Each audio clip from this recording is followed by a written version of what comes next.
आरोपी पकड़े गए, क्या वजह है? दिनांक 21/5/2026 को 3:30 बजे से 4 बजे के बीच एक बालक जो कि बनवारीवास का रहने वाला था, उनके पिता द्वारा थाना जेवर पर सूचना दी गई कि वो बच्चा घर वापस नहीं लौटा है।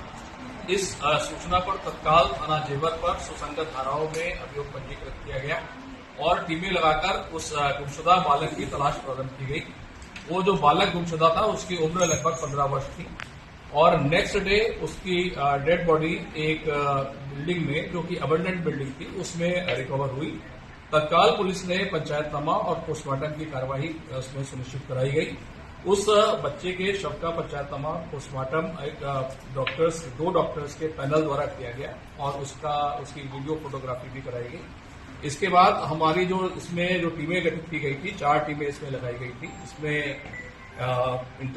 इलेक्ट्रॉनिक सर्विलांस और पता रशी सुराग रशी फील्ड यूनिट का फीडबैक, उसके आधार पर इस घटना का सफल अनावरण किया गया और उस घटना का अनावरण करते हुए सभी पहलुओं की गहनता से जांच करते हुए इसमें अभी तक की विवेचना के आधार पर 3 अभियुक्तों के नाम प्रकाश में आए हैं। और आज जेवर पुलिस को एक बड़ी सफलता उस समय मिली जब ये तीनों अभियुक्त कहीं भागने के फिराक में थे और एक पुलिस मुठभेड़ के दौरान इसमें गिरफ्तारी उनकी सुनिश्चित की गई है। इसमें जो 2 अभियुक्त हैं उनको फायर आर्म इंजरी आई है और उनके पास से 315 बोर के इलिसिट वेपन भी कारतूस के साथ रिकवर हुए हैं। 2 जो इंजर्ड हैं अभियुक्त, उनको तत्काल चिकित्सकीय उपचार के लिए उनको हॉस्पिटल में भेजा गया है। जो अभियुक्त गिरफ्तार हुए हैं उनके जो नाम प्रकाश में आए हैं, मैं आपके संज्ञान में ला रहा हूं। उसमें एक उमेश महतो है जो पूर्वी चंपारण का रहने वाला है और वर्तमान में जो रोही गांव है वहां पर निवास कर रहा था। इसके अलावा जो एक अभियुक्त है नरेश सिंह और मोहित सिंह, ये भी रोही गांव के रहने वाले हैं। ये इसमें से उमेश महतो और नरेश सिंह, इनको फायर आर्म इंजरी आई है। इनके पास से इलिसिट वेपन भी रिकवर हुआ है। अगर हम इन जो ये आरोपी अभियुक्त गिरफ्तार और मुठभेड़ में गिरफ्तार हुए हैं, इनकी अगर हम प्रोफाइल की बात करते हैं तो जो उमेश है ये लेबर सप्लाई का काम, जो आसपास विभिन्न कंपनियां हैं वहां पर लेबर आपूर्ति का काम करता है, ठेकेदारी का काम करता है। जो अभियुक्त नरेश है उसकी जो घटना स्थल है जहां पर इस बच्चे का शव मिला था, बिल्कुल ठीक उसी के समीप इसकी एक परचून की दुकान है। और जो तीसरा अभियुक्त है जो मोहित है, वो खलासी का काम करता है। इसके लिए हमारी टीमें लगातार प्रयास कर रही थी और आसपास के जिलों में और अलग राज्यों तक हमारी टीमों ने प्रयास किया है और सूचनाओं का अभिसूचना संकलन करते हुए इनकी गिरफ्तारी सुनिश्चित की गई है। जहां तक अगर हम इस घटना के मोटिव की बात करते हैं कि किन कारणों से इस प्रकार की घटना, इस अबोध बालक की घटना घटित हुई है, जिसके प्रति हमारे पूरे पुलिस परिवार की संवेदनाएं हैं, इसके बारे में ये जानकारी प्राप्त हुई है कि जहां पर ये बनवारीवास गांव के पास ही आरोही गांव है, जो कि आसपास बिल्कुल समीप में स्थित गांव है। जो ये मृतक बालक था वहां पर ये उस स्थान पर जहां जाया करता था जहां पर कुछ युवक हुक्के का पान किया करते थे, हुक्का बैठकर पिया करते थे और इसका भी वहां पर आना जाना पाया गया।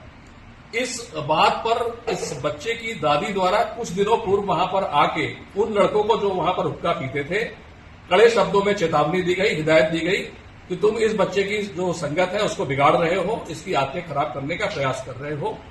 और उसके बाद ये बच्चा उसके बाद से वहां पर नहीं जा रहा था।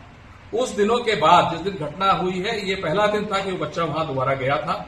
जो लोग गिरफ्तार हुए हैं इसमें से वहां पर कुछ लोग मौजूद थे जिस दिन उनकी दादी ने आके उनको डांटा और हिदायत दी कि इस प्रकार का तुम बच्चे की सोबत और संगत, गलत संगत में डालने का प्रयास कर रहे हो। उसके बाद ये पहला दिन था जिस दिन ये घटना घटित हुई, वो बच्चा वहां पर आया और उसके साथ ये घटना कारित की गई। इस घटना के कारित होने में ये एक अभी प्रथम दृष्टया ये पूरी विवेचना के दौरान ये तथ्य प्रकाश में आया है कि एक इसके पीछे ये मोटिव है।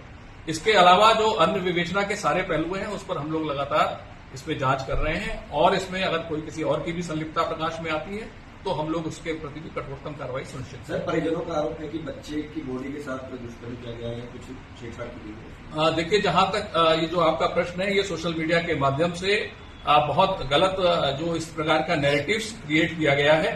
जैसा मैंने आपको पहले बताया कि इस बच्चे का पोस्टमार्टम 2 डॉक्टर्स की टीम द्वारा, माने डॉक्टर्स के पैनल द्वारा किया गया है। पूरे पोस्टमार्टम के दौरान उसकी वीडियोग्राफी सुनिश्चित की गई है। पोस्टमार्टम रिपोर्ट में उस बच्चे के सर पर मात्र एक चोट आना दर्शाया गया है, अंकित है। उसके शरीर पर अन्य कोई चोट नहीं है, जो कि अपने आप इस बात को पुष्टि करता है कि उसके साथ अभी तक कोई दुष्कर्म की बात प्रकाश में नहीं आ रही है पोस्टमार्टम रिपोर्ट के आधार पर। यद्यपि जो और रिलेवेंट स्वैब्स हैं, जो विसरा है, वो उसको हम लोगों ने केमिकल एनालिसिस के लिए फॉरेंसिक साइंस लैब में भेजा हुआ है और उस जैसे रिपोर्ट्स हमको प्राप्त होंगी हम उनका भी अध्ययन करके उसमें सम्यक कार्रवाई सुनिश्चित करेंगे। इसके अलावा पोस्टमार्टम रिपोर्ट में भी जैसे बहुत बार ये आया कि बच्चे की जीभ या आंख की बात है, वो भी बिल्कुल निराधार है, असत्य है। पोस्टमार्टम रिपोर्ट हमारे पास में यहाँ पर रखी है, आप देख सकते हैं। इस पोस्टमार्टम रिपोर्ट में कहीं इस बात का उल्लेख नहीं है और ये ऑथेंटिक 2 डॉक्टर्स के पैनल द्वारा किया गया पोस्टमार्टम है। इस प्रकार गलत नैरेटिव कराना कदापि उचित नहीं है।